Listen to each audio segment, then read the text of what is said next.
Right, hello guys, and welcome to today's video. And today I'm going to be sharing with you the best GameSir G7 Pro settings here on Xbox, but this can also be translated to PC. There is only one slight difference between the two controllers between PC and Xbox, but I'll discuss that more in a second. But yes, we have the brand new GameSir G7 Pro, and I have some settings that is going to fine-tune your aim to be the absolute best it can be in any game, really. I've put work in Call of Duty with this, I've put work into Battlefield with this, the new Battlefield 6 beta, and I have the perfect controller settings for FPS games. Like, your aim is going to be incredible, and I can't see this failing for anyone. So bear with me, and let's talk about the GameSir G7 Pro, and we'll kind of talk about everything else as well, kind of give my own little review of me using it so far. But before we get into it, if you want to get to this app to be able to actually change the settings on Xbox, you need to download the GameSir Nexus app.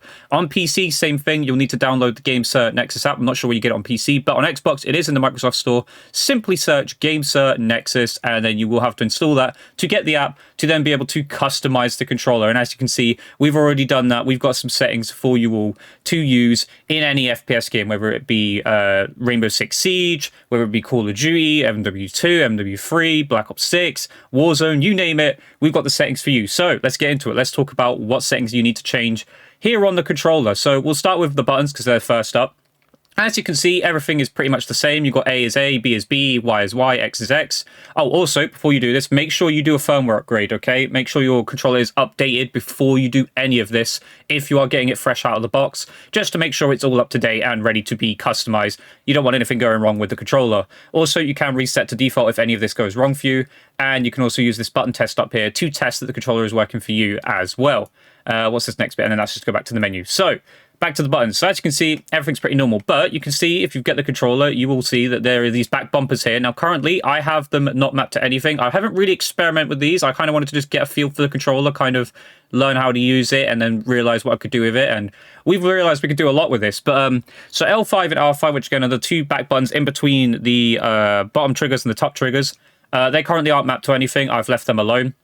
But you will find the back buttons here that are behind the controller, underneath where pretty much your hands will probably rest.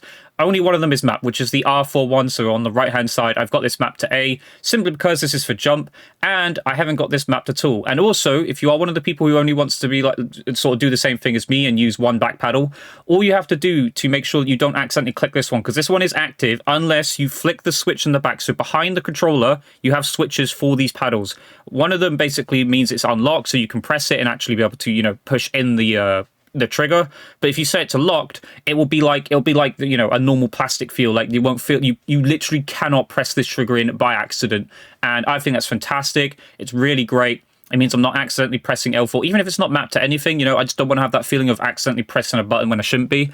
And yeah, I've got that locked, so I am not able to press that whatsoever. But in the future, I might add a button to this. I don't know. But for now, I've got it set to A, which is mainly going to be jump in Call of Duty, in Warzone, in games like Rainbow Six Siege, as long as I change the button mapping to that. But yes, A to jump for me. That's all I've got set on this. Again, experiment with this. See if you want 2, 3, maybe 4 of these active, but just make sure it's comfortable for you. That's the best piece of advice I can give you. That's what this controller is all about, is being as comfortable as possible with it is going to help you aim at your absolute best. But moving on, we're going to move on to the sticks. Now, I will say I do normally use control freaks. I will start with this point before anything, but most of this testing, if not 95% of it, was done with the raw sticks. These were done like out of the box with the sticks as they are. Nothing put on them, no control freaks, nothing. So for anyone thinking that, you know, maybe it's different because I use control freaks and stuff, no, I use these raw out of the box, and I had no issues, right? I think the sticks were okay. They're definitely usable. I still have got control freaks on them now that I've ordered. You have to order PlayStation Edition ones, by the way. So if anyone was looking to get control freaks and put them on this controller, you have to buy the PlayStation ones, because the Xbox control freaks do not fit on top of this. So I use this raw. I use the thumbsticks raw, and they were usable. They were more than usable. You can just use the normal thumbsticks, to be honest, quite perfectly well. And like I said, I was having an incredible time aiming with this controller after using these settings. So trust me, you can use this right out of the box, but if you want control freaks, it's still an upgrade. It's still going to make your aim even better, but it's definitely possible to do it with just the raw sticks, which I think is fantastic. Like, the raw sticks are very, very good. I really do think so. And the tension, many people are going to be asking about the tension. Is the tension too much? Is it too little? I think it's in the perfect area. I think it is perfect how much tension this controller has. It's a little bit looser than what you expect on the Elite Series 2, which would be my comparison, because I did an Elite Series 2 video in the past. Yes, it is a little bit more loose, but it is the right tension. I think it's just that in that right area where it's not too much, it's not too little. Some might find this a little bit different, but I think the tension, from my personal belief and personal playtime, is very, very good, and it is about where you want it to be for these FPS games. So you can have that like feedback when you are trying to push away, and also have that little bit of a looseness there, so you can actually like aim and be quick on the sticks without it pushing too much resistance. So I think they're perfect. But anyway, left stick, have your initial on 0, max on, well, is it 99, I believe it is? Hold on. So get out of that. Yeah, on 100, sorry. And then anti-dead zone, again, I've got it on 0 and 100. That is both, again, 0 and 100. I'll be honest, the menus for this aren't the most fantastic. I will say that. It is a bit fiddly. With this, I've left the curve adjustment as the standard, okay? It's just a simple, as you can see, the little graph there, input to output. It's just a straight line across. Pretty typical. But you definitely want to change this, okay? I didn't realize how big of a setting this is. You need to change this. Change from stick trajectory, from circle to raw.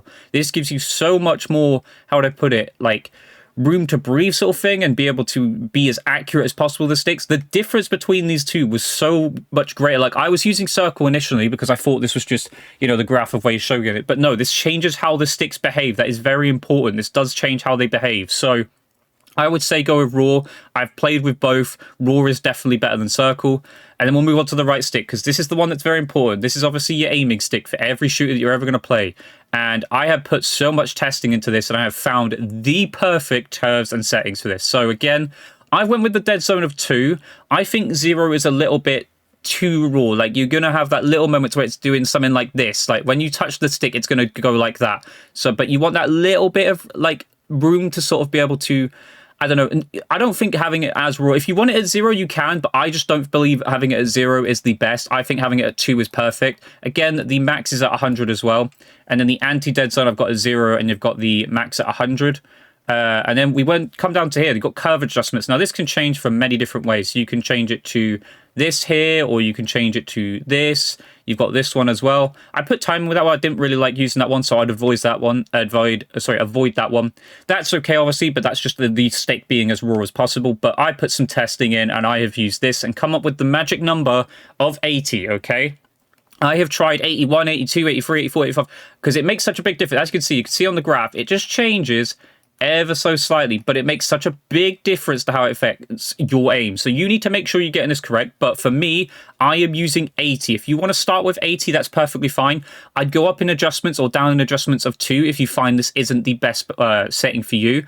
But 80, and on this curve adjustment, is what I found. Oh, put that back. As you can see, like, even change it to 90 makes a big difference. Look at the curve. It changes so dramatically. You've got to be getting that right. Anyway, go back to that. You've got to be getting that right. You've got to be making sure that is perfect for you. So again, back to the right stick, 80. You want that on 80. And then again, stick trajectory, you want this on raw. Again, it gives you so much more control, so much more precision. It's so much more precise. It's basically, I don't know, the best comparison, it feels like a better version of the stick calculation that was on Elite Series 2. I cannot remember what it was called now. True Calculations, that was it. This feels so much better. I can't describe how much more precise these sticks are. Even if you're playing on a fast sensitivity, a slow sensitivity, you feel in control at all times with these sticks. And obviously, these have got these TMR sticks, which they are incredible, okay? These are the best sticks on the market, right? I am throwing it out there. And compared to the Elite Series 2, which I know people are going to ask for sort of a comparison, I'll do that more at the end. These sticks blow out the water. Like, I'm not joking. These are incredible. These are the best sticks on the market and will make you aim precisely, especially with this app to be able to control and customize. You have so much more customization on the sticks. I can't stress it enough. These are the best sticks on the market. I'm throwing the gauntlet out there. This is the best. But anyway, we're moving on to the triggers. So we've got things like hair triggers, stuff like that. So I want to talk about these more a little bit. So I've got these on 0 to 100. Again, you want that initial press to be happening. So as soon as I press it, you can feel it, like I am hitting the stick. Obviously, in Call of Duty games like that, you're going to be aiming instantly. Now, also, people are going to be asking if I got trigger stops on. So on the left trigger, I don't have the trigger stop on, as you can see, because I can obviously take control of how much I press in that. But in games like Call of Duty, as soon as you press, it will happen. But I did experience with this, but you don't want to do this, okay? So if you put hair trigger mode, fixed mode on, even if I move this down to 0 like this and up to 100, you have to fully press the trigger for it to activate. So I'm pushing, and then as soon as I hit the end, it hits. Now you're probably thinking, well, if you turn on the trigger stop, that does happen, but there's still a little bit of room, a little bit, it's hard to do, but there's a little bit of room where it doesn't happen. Like, it does not actually register an input. So I've got this set to off. so that I have an instant literal press. Hold on, let me change the trigger stop. So as soon as I press, hold on, I need to change it. There we go. So as soon as I press, it will feel something like a press, like there will be a press. If you put the hair trigger mode on this, it won't feel a press. So you're probably thinking, why have I done it on this mode? So I've got it on fixed mode on this side, because on this side, it is like as instant as possible. Like I don't know why. I don't know if it's just me, but on the left side, I can get a little bit of room. But on the right side, I seem to be able to just hit the trigger anyway. And I personally like having the trigger stop on, because the difference between the left stick, the left trigger, sorry, and the right trigger you are going to be wanting to fire quickly, and having it on, without the trigger stop on means you're going to have to do quite a bit of a press before you do that. So I'd have the hair trigger mode on and have the actual trigger stop on as well. I think that's the better than what we've got on the left stick. Again, on the left stick, no hair trigger on and no trigger stop on. On the right stick, trigger stop on and hair trigger mode, just so you'll be able to fire as instant as possible with those semi-auto weapons, etc. It's much, much better. And again, 0 to 100, 0 to 100. And again, I don't know if these actually do anything, these curve adjustments, but I personally just left it as normal. I don't see what the difference would be with that, but we've left it anyway. And then finally, we're moving on to the vibrations, okay? I've got it all set to off. You don't want the controller vibrating in your hand. We don't know the durability of this controller, but I'd rather keep this controller as long as possible, make it work as long as possible. I don't even know what the warranty is on this as well. I imagine there's a decent warranty with this. I hope anyway, better than Microsoft's, I'm hoping. But I want the controller to last as long as possible. I've always said vibration does kill off your controller, and if you don't believe me, go read up articles about it. It will kill your controller if it can damage your controller in the long term. So have it off, and it does affect your aim. You don't want the controller vibrating when you are trying to play. But that is it. That is the GameSir best settings for whatever you may need. Call of Duty, Battlefield, Rainbow Six Siege. These are the absolute best settings, in my personal opinion, for gaming, for FPS games specifically. If you feel that these aren't correct, you can obviously mess around with it and adjust these very precisely. Like I said, this app is incredible. And sort of, I'm going to do like the mini review here. This is kind of the end segment where I'm just kind of going to go through a review of this controller and talk about it more. So in my playtime, right, this controller absolutely beats out the Xbox Elite Series 2 by a mile. Oh, I'll also talk about actually one small thing. Compared to PC, okay, I know people are going to be asking about it, the Hertz mode, okay, 250, 500, 750, 1000. On Xbox, you do not have this option. It should be right there where the G7 Pro Xbox logo is, as you can see there. There is no option. You cannot change this on Xbox, as far as I'm aware. There is no way to do that. I'm pretty sure you can't even just change it on PC and then bring it back to console. You have to, it's left as it is. And I believe it's 250 hertz on Xbox is the maximum it will put out. On PC, you can obviously change this to 1000 hertz. And if you are on PC, do change it to 1000 hertz. It changes the latency of the controller. Obviously, the response will be much quicker, and you'll be able to hit those raw inputs a lot quicker than on Xbox. But 250 hertz is still okay. It is very responsive controller. You can feel the difference. This controller is unbelievable. Like, I think this is absolutely criminal how cheap, and yes, I'm going to throw the word cheap. I know it's a pro controller and it costs like £80, £90, whatever it is to pick up. This controller is absolutely worth the money. I have never been so blown away by a controller. It's unbelievable. I've also got the Shadow Edition as well, which I know is quite hard to come by. The white version is pretty regularly available now, I believe, in things like Best Buy, probably in the UK or Argos. You can pick these up for around £80 to £90. And it is well worth it. I promise you, this is the best controller on the market, right? I am throwing it out there. That is my sort of opinion on it. I cannot believe the difference it's made to my game. Like, again, I used an Elite Series 2, and this is head and shoulders better than an Xbox Elite Series 2. And I don't even think some of the features of the Xbox Elite Series 2 even come close to what the GameSir G7 Pro can do for you. So that is it. That is my best settings. Let me know in the comments if there's anything you're not sure of or want help with. Let me know. I'll try my best to help you as best as possible. But I hope you guys enjoyed today's video. If you did, leave a comment, leave a like, subscribe, notifications on. I'll catch you guys in the next video. Goodbye.